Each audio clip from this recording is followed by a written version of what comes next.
comme ça, mais je sais que tu es dessus, Anthony, merci beaucoup. Bien le silence. Et le moteur est demandé.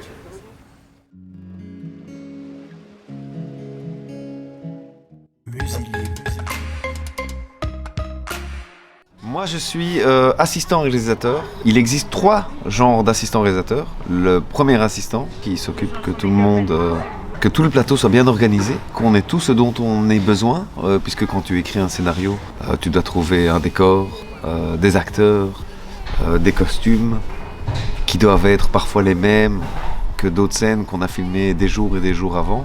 Je dois m'assurer que tout ça soit bien préparé. Ensuite il y a un deuxième assistant réalisateur qui, pendant qu'on filme, s'assure que tout se met bien en place dans ce qu'on appellerait le backstage, à l'arrière et tout ça, et qui m'aide parfois sur le plateau à organiser quand c'est un plateau avec beaucoup de personnes, que personne ne soit dans le chemin, tout le monde et tout ça, tu comprends. Et il y a une troisième assistante, ou assistant d'ailleurs, c'est parfois un garçon, parfois une fille, qui elle s'occupe surtout des acteurs. Tu vois, les acteurs doivent toujours être maquillés, coiffés et habillés. Et ensuite, on va leur mettre un micro avant d'aller sur le plateau. Et donc cette personne est dans un local qu'on appelle le HMC, habillage, maquillage, coiffure, et s'assure que chaque comédien aille voir la bonne personne au bon moment. Alors moi je suis directeur de production, je m'occupe de la gestion générale de tout le tournage. Donc en gros le producteur, lui, va chercher des fonds. Ces fonds, il me les donne. Il me dit voilà, vous avez autant pour faire le film.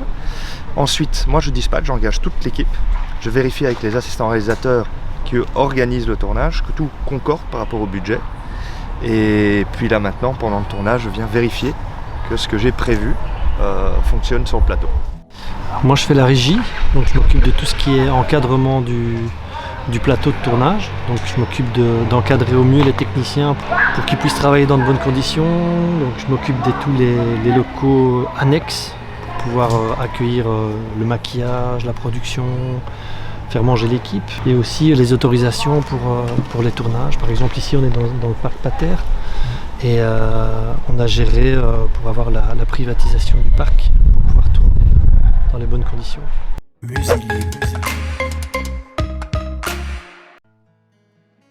On est 2 équipes. Il y a une première équipe qui est plus grande. Nous on est l'équipe B ici. Et l'équipe plus grande, elle a passé déjà une partie du tournage à Durobor. Là ils ont eu quand même quelques jours. Voilà, c'était un gros travail ici. Nous on est juste une journée ici dans le parc. C'est assez sympa, il fait beau. Donc, le Soigny, moi je connais parce que j'ai été au collège ici, donc c'est pas une ville inconnue pour moi.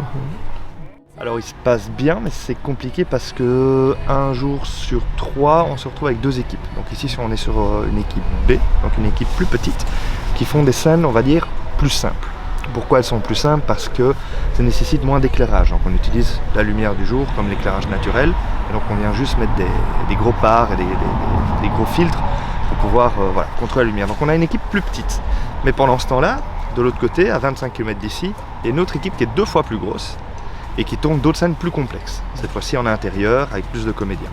Et donc ça se passe bien, mais c'est pas toujours facile de tout gérer en même temps.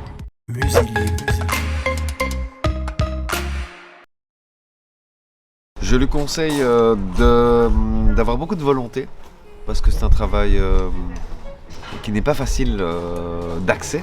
Beaucoup de gens veulent être réalisateurs, et je pense que si on a les bonnes idées, c'est possible, mais il faut, j'ai envie de dire, il faut s'accrocher pour être réalisateur. Je lui conseille d'être très à l'écoute et d'observer ce qu'il y a autour de lui pour prendre des bonnes idées, et je lui conseille surtout d'être lui-même, de faire ce que lui a envie de faire. Donc si par exemple un jeune aime bien les films d'action, eh bien je lui conseille de faire des films d'action.